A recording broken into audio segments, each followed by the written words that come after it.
Cloud. Here we go. Oh my God. Here we go. Love technology. Far out, yes. Okay, to everybody who might be watching us, joining us live, or watching the replay, hello, hello, hello. I don't normally do interviews at this time of day, but guess what? We've got a special guest all the way from the UK, and we've both got to try and find times in our diary that work so that one of us is not supposed to be asleep, because sleep is very important in our health.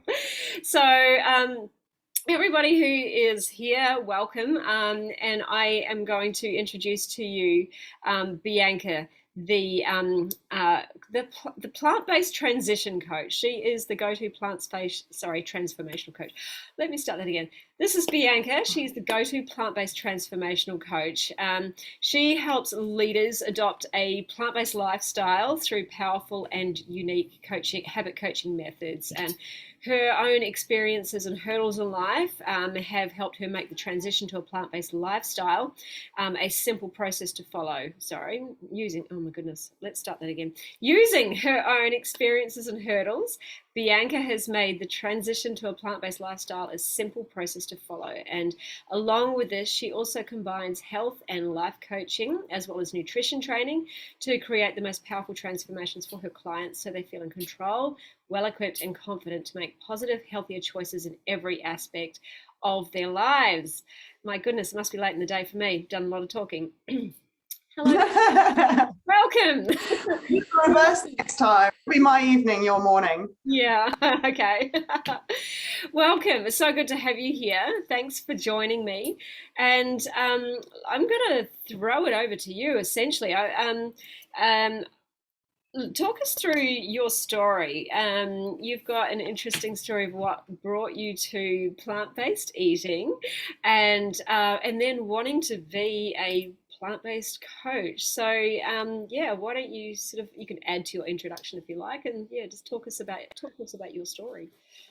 I think that was a very thorough introduction. Thank you so much. Thank you for letting me be here. I'm super excited and very, very happy to be here. So my transition in itself, my backstory is a little long-winded. So, you've got to bear with me, but I'll try and add a little bit of humor in there when I can, just to keep you guys a little bit invested. So it kind of started about 6 years ago now.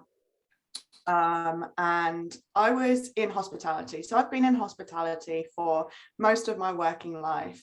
And I was traveling. So I was traveling around the world, trying to make money as I was going. So I've been to Australia and I was in New Zealand at this point. So a lot of traveling, and I was picking up hospitality jobs just really easily because it's just a really easy job to get in and out of, right? And so, I wasn't living the healthiest of lives. I don't know if many people or anyone is aware, but hospitality is quite dangerous. It can be a pit, a black hole. It sucks you in and it spits you out, not even with a soul. Luckily, I managed to late nights and rich food and, alcoholic beverages. Yeah. Oh my goodness. Yeah, that's right. And it was like, it was a grab and go lifestyle that I had. Being healthy was just at the bottom of my priority list, like literally, I'll be honest with you. It was constantly drinking, to keep up, you'd have to go out, you'd have staff drinks. So that was free alcohol at the end of the night, which one always leads to two. I mean, it's never one, right? I don't know if anyone's ever experienced that. You're like, yes, it'll be one. I'll just go out for one. One turns into two, two turns into let's go out to the bar down the road where more of our friends are and let's have some more drinks. And that was the lifestyle, that was the cycle that I got caught up in. And that kind of leads to hangovers, which leads to hangover foods, which leads to an unhappy life, terrible skin, weight increase everywhere, and no energy. I mean, I literally sourced out a photo of myself the other day where my friend would come into my room, and this is hilarious. She'd come into my room throughout the day and just take a photo of me, and I will be sleeping, face down or on my back with my mouth wide open. Very attractive sleeper, may I add. And like every day she would come in and take a photo of me, and she said that she just made this entire collage. Like at the end of 1 year she was like, hey, look. And I was like, what? And I was sleeping so much. And I thought this was normal. I was like, do you know what? I'm working 8 hours. I thought that was hard, right? I'm working 8 hours on my feet. You know, I just need some sleep. I need to sleep throughout the day. And I thought a 3-hour nap was normal. I thought that was normal. Yeah. So on top of that, I had a huge external influence, like from those around me in my employment, because I was making enough money to survive and to just drink it down. But there was that social element, right? And at this stage of my life, because I was traveling, I desired a lot of acceptance from those around me. I wanted a place. I wanted that belonging and that love and that safety. Because I was traveling, I wasn't near my family. I wasn't near my original like group of friends. So there was that part of me that really, really wanted that. And I so badly wanted that community to just fit in, a place to be, right? Yeah. And in hospitality, the teams you work with really quickly become your family. And so that's great in one element. You know, this sense of belonging was just something that I needed at that time. And I didn't, like I said, I didn't have that family around me. So I just wanted that love and support, belonging, safety. But that's what they were all doing. You know, they were all going out drinking and eating bad foods. And the next day it'd be like, oh, texting on the group chat, who has a hangover? Let's go get some food. And it was never healthy food, because you never want healthy food when you're hungover, right? Who desires healthy food? We know our body is craving it. But at that time, that connection between what I needed and what I wanted was completely broken. I had no idea how to listen to my body. That I didn't even know that my body had its own language. So I was living this life cycle. It was just going on and going on. And then one beautiful, glorious day, I went snowboarding, because we were in New Zealand, right? And I decided it was about time that I went snowboarding. So we went up there, went with a big group of friends. It was great. But as always, I was hungover at that stage. Okay. Yeah. So, you know what? I thought, do you know what? Just get on with it. I had half a bottle of Coca-Cola for breakfast. It was about midday. I thought I was happy out. I know, right? I was like, got the sugar in me. I've got this. We took a picture at the top of the mountain. And then just after that picture was taken, we all went down for one run. And it was just the start of like the afternoon runs that we were doing. And so I was racing my friend down, and I just wasn't with it. Like, as you can tell, half a bottle of Coca-Cola for breakfast, and I hadn't eaten anything like the night before. And someone shouted at me from the lift above me. So I looked up, and my snowboard dug down, and I catapulted forward. Now, when I say catapulted, I kicked the back of my head, and I'm not a contortionist. So it was like, it just went in a second. My life changed in a second, right? And so I looked up, toes went down, catapulted forward. My friend started running up from the bottom of the mountain up to me, and somehow one of my friends knew what it was straight away. He was like, where is the pain? I said, right here. Oh yeah. I was like, I couldn't even cry. I was in so much pain. Yeah. It was cold, like it was up the mountain, right? Snowing. It was freezing cold. And this pain was unbearable. That I didn't even have the ability to cry or have any words for the pain. He was like, it's your spleen. And I was like, what even is a spleen? So the medics came over, put me on a little skidoo. I was like a rag doll on the back. He had to hold one hand, and I was just flopping on the back like that. Went over to the medical center, and they pumped me full of morphine, and I kind of, came to a little bit from the pain. And moments later, they were just like, right, we need to get you to the hospital. So the helicopter came in and flew me off to hospital, which was about a 45-minute journey. Throughout this time, I'd never been in a helicopter, so I thought it was the luckiest day of my life. You got to see the silver lining, right? Oh my God. Yeah, well, I even said to them, I was like, I've never been in a helicopter before. And they were like, do you want us to sit you up so you can see? I was like, yeah, sure. Don't know how much morphine was in my system at this stage. They sat me up, and I just vomited everywhere. And they were like, okay, we'll put you back down. Okay. So I got to the hospital, and I was given an ultimatum. They took some scans on me, and they said, right, we've got two options for you. You can go for an operation, which is basically necessary, or you don't. If you don't, you will bleed from you will bleed to death from internal injuries. Oh. So your spleen is completely in two. At the moment, you've got a lot of blood in your abdomen. We need to operate on you. But just to let you know, there is a 50-50 chance of survival from this procedure. Oh my God. Oh, it just hit me, and I was like, do you know what? If I wasn't hungover, if I was paying attention, if I had eaten properly, all these things just went straight through my head, and I was like, oh my God. Can I call my dad? Yeah, of course. So I called my dad and told him to pass on the news. And I went in for the operation, obviously. Yeah. So yeah, woke up and everything was fine. I was in the hospital for a week. The physio would come over because they had to cut straight through my abdominal muscles, right? They had to cut all the way through here. I don't know if you can see it on the camera. And yeah, they said that they removed 1.5 pints of blood from my abdomen. So it was a lot. It was very quick. It all happened so quickly. And they only released me because I was going to be looked after by one of my friends. He was off work at this stage, and he was like, come and stay at my house. I will cook for you because I enjoy cooking. I'll look after you because I'm bored. I was like, sweet. So, or more like sweet, in a lot of pain. Yeah. Oh. So rehab took quite a few months. And in those few months, I was like, right, what am I going to do? So I started watching some Netflix documentaries. And as we all know, that's where the journey begins for most people. Yeah. So I started watching some. Sorry. What was your first one? I think it was What the Health, and then it was like, was it Sugar Pill? Oh, that sugar film. Yes, that was it. With the Aussie guy. Yes, yeah. Yeah. So yeah, it was those, and then it was just any documentary I could get my hands on for free, to be honest with you. And then throughout that period of rehabbing time, I had nothing to do. I really struggled walking. I struggled walking from my bedroom to the bathroom. It was a lot of time just to get back on my feet.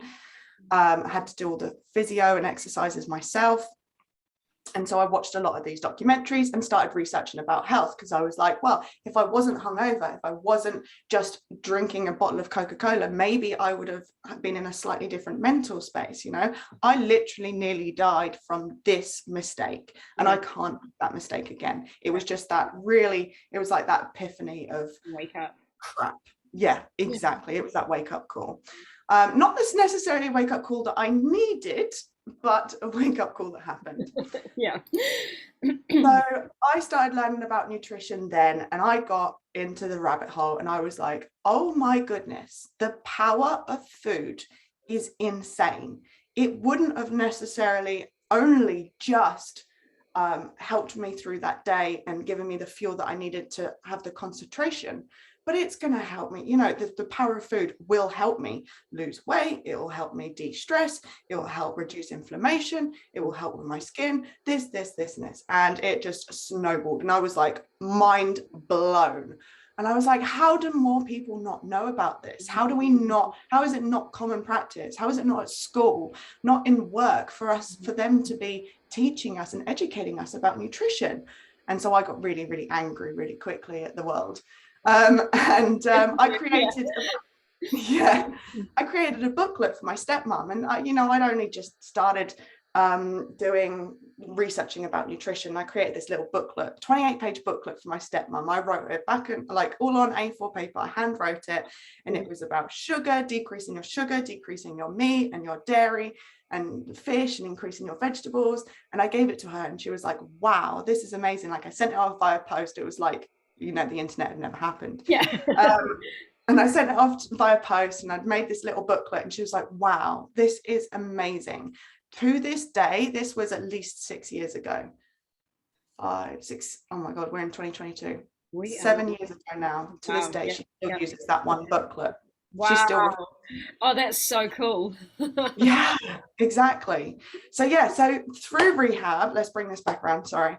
Through rehab, I watched and researched a lot of nutrition, realized how abusive I was being to my own body and my mind. Yeah. And it was like that penny dropped. Like I said, I searched out for habit and nutrition education because I needed more of this. Mm-hmm. Then I found HCI, Health Coach Institute. Yep. And through that, I then started realizing, oh my goodness, it's not just about nutrition.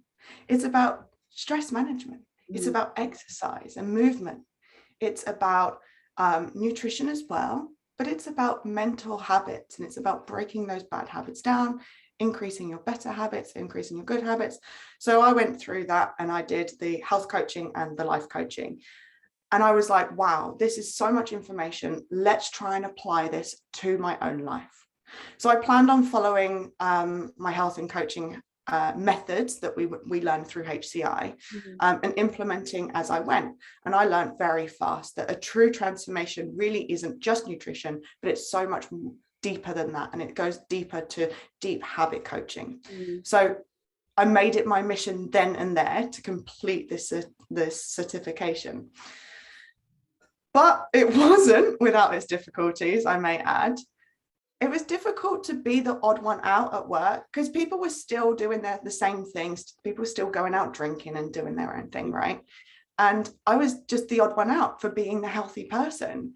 And people would make remarks about me because I decided to take home a bottle of sparkling water instead of a beer, or instead of drinking a gin and tonic at the bar. They would make remarks. And I surrendered a lot of socializing through work because I didn't want to put my body through that abuse, because I'd had that epiphany, because I'd had that wake up call. I didn't want to get there again. So then there was a lot of external pressure. There was a lot of temptation to go out or eat and try lots of unhealthy foods. I worked at a steakhouse, Karen. Oh my God. I know. I worked at a steakhouse at this time and I thought steak was the best thing ever. And then I did this research, then I had the accident. I did this research and then I realized how much abuse I was actually putting through my body just by eating this dead piece of animal. And, I don't necessarily want to go into that because that's not what this is about. But it really changed my perception and my judgment around food. Yeah, beautiful. So yeah, a lot of external pressure there. It was difficult most days because I worked at a steakhouse and I still had that temptation and desire to eat. And also staff food would come up. I'd be absolutely ravenous and it would be meat or dairy. So I found it difficult to educate others along my journey as well, because I wasn't completely clued up at this stage. I just knew what I was doing was working for me. I didn't know the ins and outs of health. I didn't know the ins and outs of diet or nutrition at this stage. I just knew that it was working for me, and it worked for my stepmom, that 28-page essay that I wrote her. But at this stage, it made matters worse because I changed my job, or my job made matters worse. And I took on a more senior role, and with that came more responsibilities. So I found it very difficult navigating my life while making a transformation in myself. And I was like, wow, I've got this knowledge, I've got this certification under my belt, I've got this experience, but I'm trying to make this change happen while going through just a regular life occurrence, right? And that was just changing jobs. And it took me 5 years to go 100% plant-based. Really? Wow. 5 years. So I made the transition from omnivorous to pescatarian. And I was sat at pescatarian for 5 years because I had so much going on in my life. I didn't know how to put it all together and do it at the same time. I thought my diet had to wait. I knew the benefits of it, but I thought it just had to wait and be pushed to one side. So in the end, I found a super healthy community of people at CrossFit. So I joined CrossFit and they were really healthy, people that were happy and healthy, and they only drank beer at the weekends, right? Not every single day. And I found this community of people who are really supportive to my mindset and my body, rather than that negative influence. And at that stage, my body started to change and shift in ways that I never even thought was possible. I grew muscles. I was like, I didn't even think I had muscles. And so my life just started really changing for the positive. And I really did think that this family that I had in my hospitality life was the only way that I could socialize, but it wasn't. And my friendship group really didn't decrease as I thought it would, or as I feared. It increased. My energy felt lighter and cleaner. I don't know how to explain it. People say, oh, you know, how did you feel in your energy when you went plant-based? For me, it felt cleaner. And that's the only word that I can really use to describe it. I understand what you mean. It's like you just feel like there's nothing dragging you down. Like you feel like you can just keep going, right? That's amazing. Yeah, for sure. And when you start cutting out that sugar, you can feel that, like, I just see it like as a line, and that's my baseline of energy. And as soon as I have any like refined sugars or caffeine, then I feel it spikes, and that comes out of that natural, clean flow. And that's how I visualize it. So yeah, my energy felt lighter and cleaner and bigger, and I felt and looked a lot better and happier. And, you know, I've been able to learn how to eat properly, how to manage my stress. And it's fantastic. And that's all through HCI and learning about nutrition along the way. And it's been able to, the transition and transformation myself has actually been able to help me keep weight off as well, because that was something that I struggled with in my mind. And, you know, that's truly a godsend to know that you can eat to lose weight. It was great. I was like, I don't want to give up food. And then I was like, wait a minute, I can eat and lose weight. This is ideal. I know, it's like magic, isn't it? Like the magic bullet. Truly, truly. So really, to summarize there, like I went from this super unhealthy, constantly hungover girl, and just had this, you know, wake up call, and it made me realize the power of nutrition and the power of healthy habits. And I just didn't want it to take everyone else. I just knew at that time, as soon as my stepmom got back to me and said, this 28-page essay that you wrote me is phenomenal, I was like, okay, I need to do this. But I didn't want other people to take 5 years doing it like it did for me. I wanted other people to do it straight away, as quickly as possible, but as healthily as possible. And I mean, since January this year, I've seen so many fake meats and artificial foods that are coming out, and it's just making me, it's drawing away from that healthy vegan lifestyle. Which is why I don't classify myself as vegan. It's more plant-based. And I would definitely say that my approach is more whole foods plant-based, like yourself, because I see the value of true clean nutrition. But I don't press that on people that come up to me. I just show them the way of plant-based that's healthy. And, you know, incorporating the health and wellness and life coaching, and just bringing that all into play and showing people that it doesn't have to take 5 years. No. Oh, that's amazing. And your story is so powerful, right? And a lot of the time, many people are waiting for some sort of massive pain in their life in order to make change. You know, the motivational tribe, we're always seeking pleasure and avoiding pain. And that seeking pleasure is the hedonistic type pleasure that we're experiencing until something wakes us up. And it's a massive pain that is like that leverage to make this shift. So yeah, yours was powerful. Yours was a like serious near-death experience. Like, yeah, do you know what? I don't 50-50, you'll die this way, you've got a 50% chance this way. It's almost like a 25% chance of survival. Exactly. And that's how I look at it. But do you know what? Because I don't know why, but because it was so long ago, or it just didn't seem real at the time. Maybe there was just so much morphine running through my blood that it just feels like a dream. But when I tell my story to people are like, you nearly died. Like, you literally nearly died. And I'm like, yeah. And then I asked for a peanut butter jelly sandwich when I was on the hospital bed. It's probably a good thing they gave you morphine then. You probably would have been freaking out otherwise, right? I mean, you know what, there probably could have been a little PTSD, you know. And I did struggle getting back up the mountain, I'll be honest. The next few seasons, I really struggled getting up. As soon as I started going fast, I saw snow in front of my eyes, and I'd have to slow down. And for anyone who's been snowboarding slowly is really boring. So it really impacted my not only my health but also my snowboarding as well. But you know, that's part of it. Beautiful. So, talk to us about you know, the transformation process, like, or maybe some transition tips. Mm. Yeah, what would you say? You know, give us some tips for anybody who, I know there's a few people in this group who are not like fully plant-based yet, and they're struggling at the moment to really make that change, to change their habits, to change what it is that they're doing. So have you got some tips here that might help people so they don't wait to that painful moment, that massive aha, right? Oh my The yes. diagnosis, you know, like mine was a cancer diagnosis. That's what finally booted me up the bum. But a lot of people, like, so they don't wait for that massive pain in their life, so that they can just, you know, make it a success for now. What would you suggest? First of all, I just want to make a note that if someone is already looking at plant-based and they haven't received that wake-up call, this is already your wake-up call. You have already realized that there is a healthier way out there to live life. That is your wake-up call already. Don't wait until you have a snowboarding accident or you have a diagnosis that's potentially life-threatening. Okay, you've already made the decision because you've already understood the benefits of a plant-based or whole foods plant-based diet. Yeah. That is your motivation. Grasp it and go for it.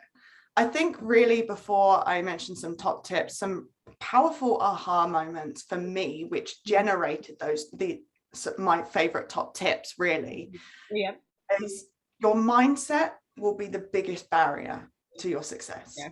I say that too, right? What do you? What goes in between the ears that determines whether we succeed or whether we don't.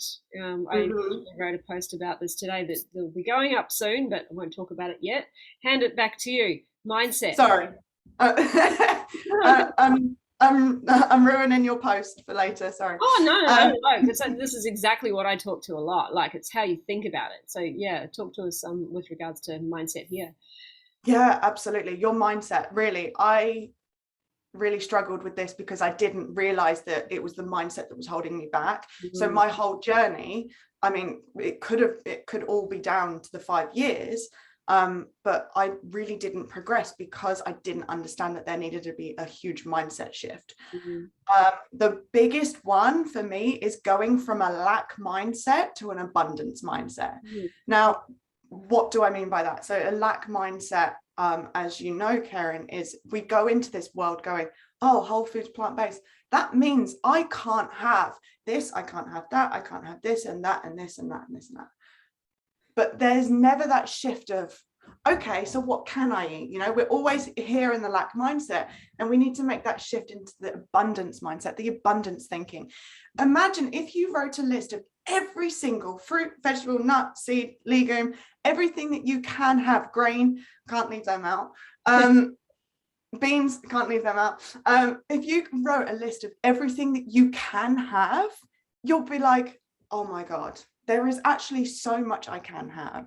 So that lack mindset really, really held me back for my entire journey. And it was only once I realized, oh my goodness, there is so much more that I've got to play with. You know, just because I'm not going to have chicken nuggets and chips tonight doesn't mean that I'm missing out because I'm having something else. And do you know what?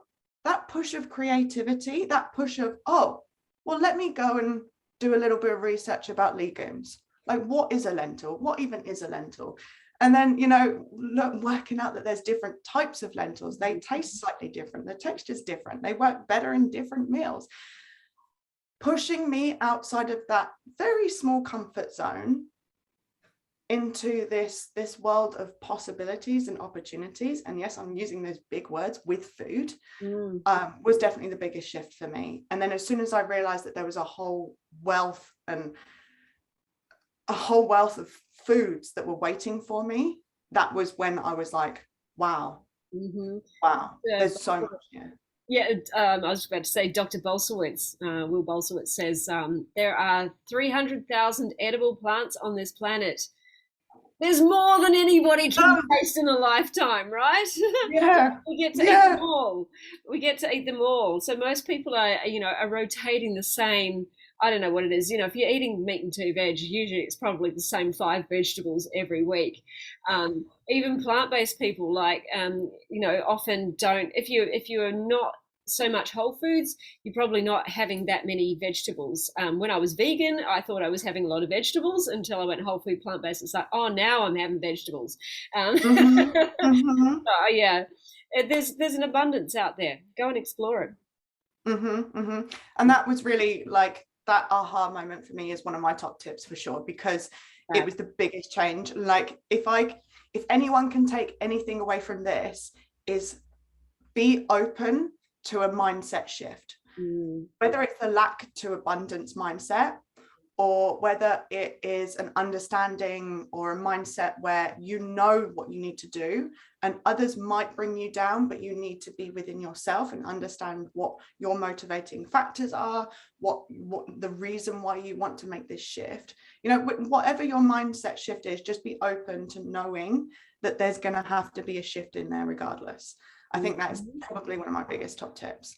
And another aha moment for me really ties in with that, and that is I can actually eat more and cut fat and be healthy by eating more. It was just this maybe that's a mindset shift as well, actually.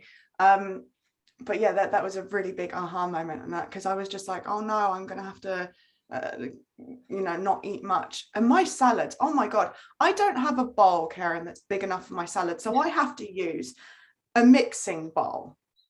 The big glass ones. Yep. That's fantastic.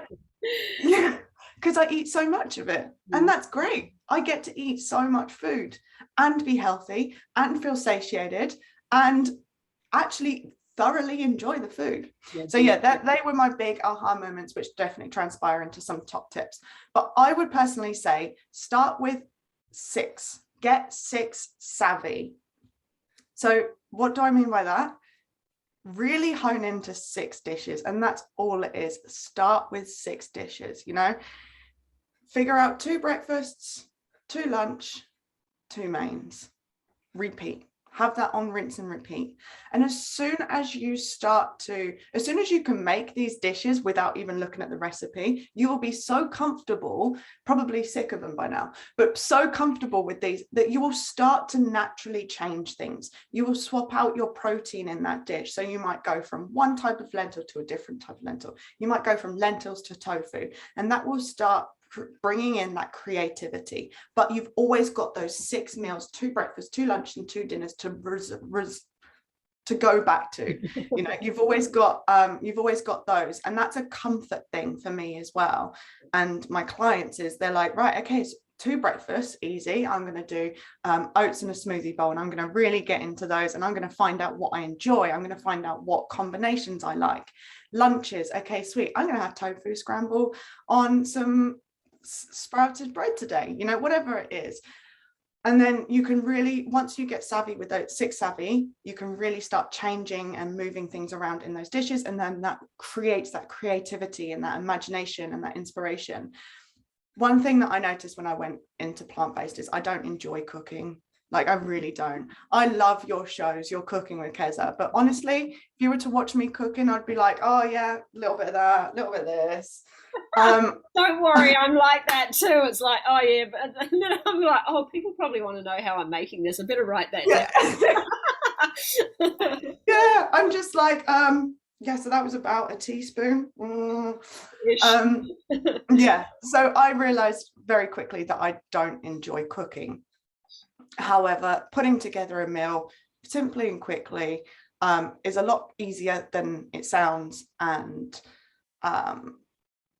my mind's completely gone off track. But yeah, get 6 savvy, and then you'll notice little things changing, because you'll be like, oh, I don't want this again today. Let's see how I can swap that. Am I swapping it with different spices, different flavors, different vegetables? Am I going to swap it out with different legume or beans and different grain? How am I going to make this different? So hone into those 6 and then develop them from there. Don't wait. Recipes, do you? You don't even need Sorry. you don't even need a recipe half the time. Like it's just like once you get used to it and familiar with it, you're just like, well, I'm just going to throw a few things in a pot, in a bowl, in a fry pan, or wok. That'll do.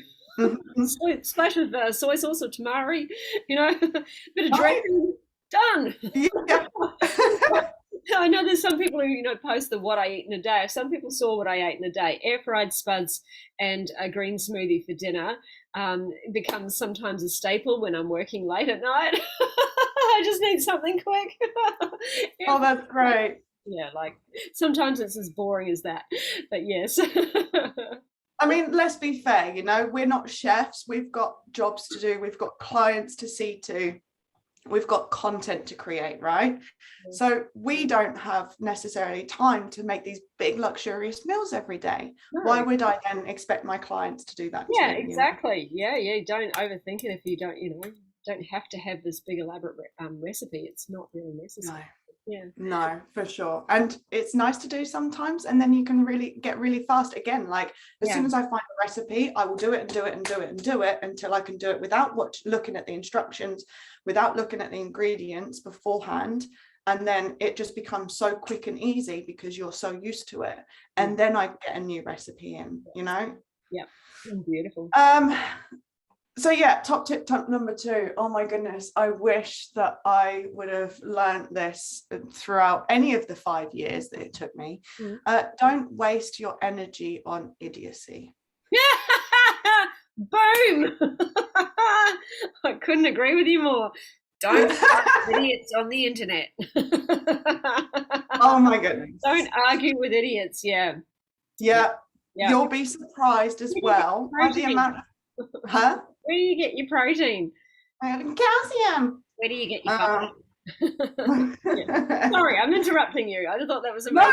No, that's good. I love it. Don't waste your energy on idiocy, right? You are powerful, you are strong, you are beautiful. You need that energy for you, girl. Or men, sorry, just remember that you've got an open audience. Get a couple of blokes watching here. Iverson Trevor. Hello, Iverson Trevor. Oh, hey guys, don't waste your energy on idiocy, no matter who they are, okay? You'll be surprised by the amount of people who are supposed to support you as well, and that they end up don't supporting you in a way that you need.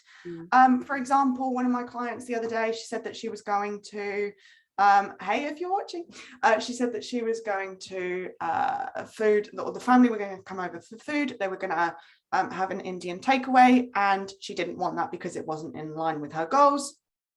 And she wants to be healthy, and she wanted to make sure that she was sticking to her allotted macros because she's working with me and a personal trainer. So she's working through a specific diet.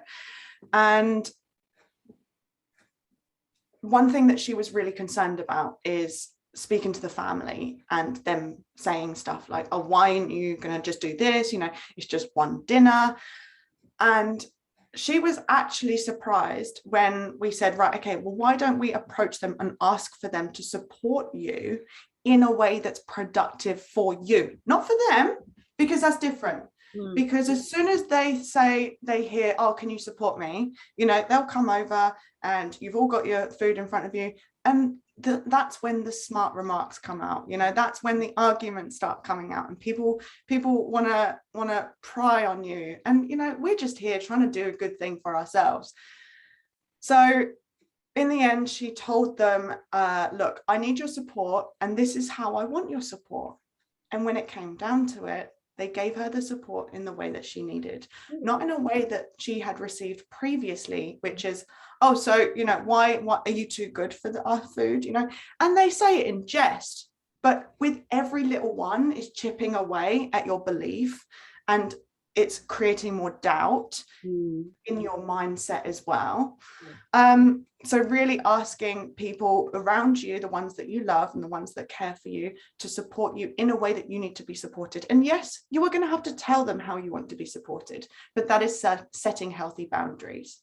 So, it's not just about the food that goes in, it's about so much more.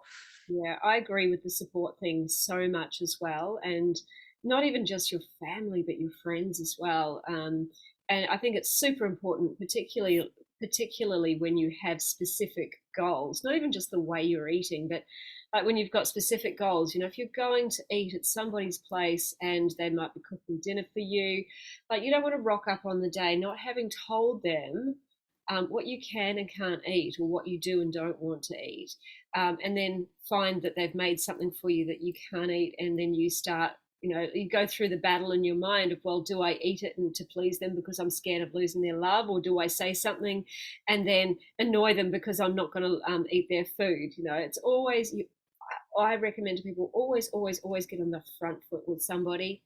You know, you'll be surprised at how much they do support you when you do that. It's the surprises that people don't like that really takes them out. So beautiful. That's a really good piece of advice there.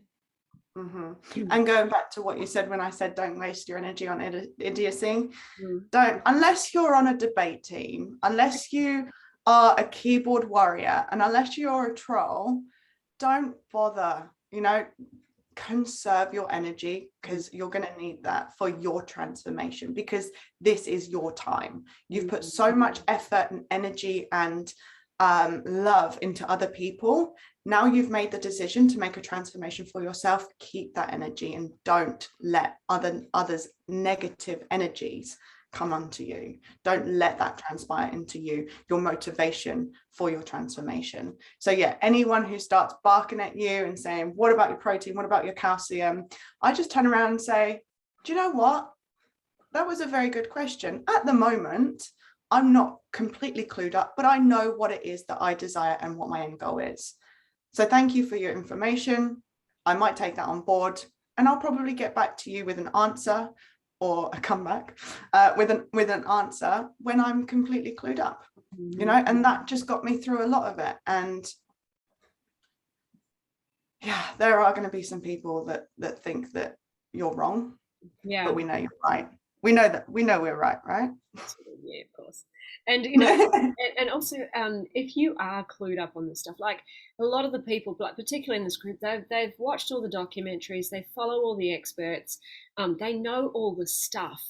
So if you know the stuff and feel confident about having that conversation with someone, rather than barking it back at them, take it as an opportunity to lead them, to help them understand the truth, as opposed to, you know, having an argument with them. Say, you know, well, actually, here's the truth, because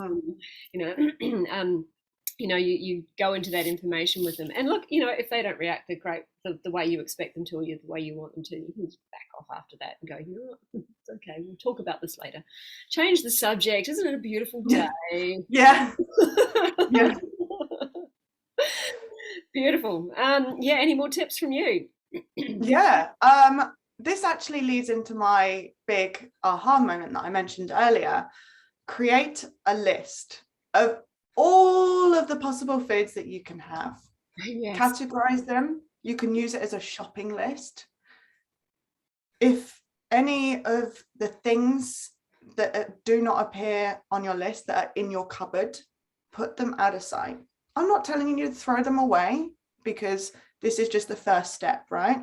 Create your list. If there's stuff in your cupboards that aren't on that list of whole foods, plant-based, or just plant-based, wherever your journey is at, put those items to the side or at the back of a cupboard, so out of sight, out of mind. You will be surprised at how much this changes what you want to go for, what you want to reach for. Yes, granted, sometimes you'll be like, oh, I know there's a chocolate bar at the back of my cupboard, but I need to get to it, right? Because it's now my cupboard is completely full, because we've got so much stuff that we can eat. Because my cupboard's full, that's actually going to take a lot of effort, and I can't be bothered to do that for a piece of chocolate, or whatever it may be. So putting that at the back of your cupboard, so you know that you're not just completely throwing it away, and there is the option to have it there, but it's out of sight, out of mind. So yeah, create a large list of all of the things that you can have, so you get in that abundance mindset and out of that lack mindset, because you will be surprised at how many pages you actually need. That is amazing. Yeah, I wonder how many pages you need for 300,000 plants. very small font for sure. Yeah, exactly, in a very large notebook. Yeah, exactly. And what I also wanted to mention is that if you're really struggling to get that momentum because you haven't had that wake up call, or because you haven't necessarily had that diagnosis, or that one big thing that you might hear everyone say, oh my God, my world changed and then I became plant-based. If you haven't had that world-changing life experience, I made a handout for you to create some momentum, to create motivation, so you can start getting the ball rolling without this massive life-changing epiphany. So yeah, I think that you've got the link for that. Is that right, Karen? I have just posted that in the group. I'm assuming that was the momentum one. Is that the momentum? Yes, that's right. Yeah. Wonderful. Yeah. I've just posted that in the group.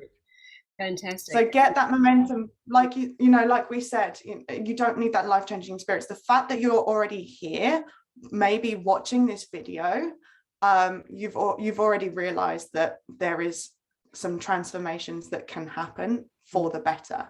That is your epiphany. That is where you are. So let's get the ball rolling. That momentum handout will really set in stone the next few steps that you need to take. That's fantastic. To get your ball rolling. Thank you. Yes, so grab that from the comments, everyone. If I work out at some point how to pin that to the top, I will. But so far, it's the only comment there, so yay, it's right at the top. And you have a blog also, don't you? Yeah, that's right. I've actually just finished it for February. I'm trying to, I've said to myself, I'm going to do a blog a month. Yep. So February's blog ties in perfectly with this conversation. So I'm so happy we're here, because it's a beginner's guide. So I have run through a couple of things today that is in that guide, but that guide is just, there's so much useful, hopefully useful information in there to get you in the right mindset, to get you in the right, with the right tools, and the right steps in the right order to get you rolling. So combined, that blog and the momentum guide is hopefully going to get you going for sure. That is amazing, and I've posted that one into the chat too, so you can pick that one up if you want to have a read of that one too. So all right, so thanks, Bianca. It's been amazing having you here. Thank you for having me. Very awesome conversation. And tell people how they can find you, and where they can follow you, and all the things, all the socials and things. I see. Yeah. Your website as well, I see. Yeah, so many things. I'm really easy. If you type in, so my company, my coaching company is called Overhaul Health and Wellness. So to abbreviate that, I just put Overhaul HW. So that's OVERHAUL HW. And that is at Overhaul Health HW on Instagram, on Facebook, on LinkedIn. So you can find me there. So the easiest way, grab my Instagram, which is Overhaul HW, and then I've got a link tree there with everything that you need to know on the link tree, all the links. That's a fantastic idea. Beautiful. So go and find her, people. Go and and of course you can just add me via this page as well. Yeah, she's in the group, obviously. So obviously I tagged her. Oh, I didn't tag you in the video as we went live. I don't think I could actually. I think but I'll go back and do that. I'll update that so people can find you easily. No problem. And yeah, just go follow her on socials. You've got a group as well, don't you? They can I do. Yeah, they can find your group through your profile, can't they? Exactly, the Women's Plant-Based Transformational Community. Excellent. So yeah. Good. Well, folks, if you need any help transitioning to a plant-based diet, you know who to speak to. Here she is. No, thank you so much for having me, Karen. I really appreciate it. And yeah, I hope some people have got some value out of this conversation. And it's always nice to see other people's transformations as well, because like we said, that it doesn't have to be a massive epiphany. It doesn't have to be life-changing. The life-changing thing is the fact that you've taken this decision. Yeah. Don't wait like both of us did. Don't wait for that painful moment. Go and seek that pleasure, the pleasure being the Mm. health transformation that you will experience. Go seek it now, right? It's Mhm. waiting there for you. Stop dilly-daddling. dilly. Yes. Yeah. All Or righty. drinking your life away in hospitality. Oh, Don't do that. yeah, definitely. Or lying out the sun for too long and or eating the wrong foods. Yep. Alrighty. Okay. Thank you so much. And I'm sure we'll speak again soon. But yeah, it's been fantastic. Ciao for now. Take care. Right, bye. Bye.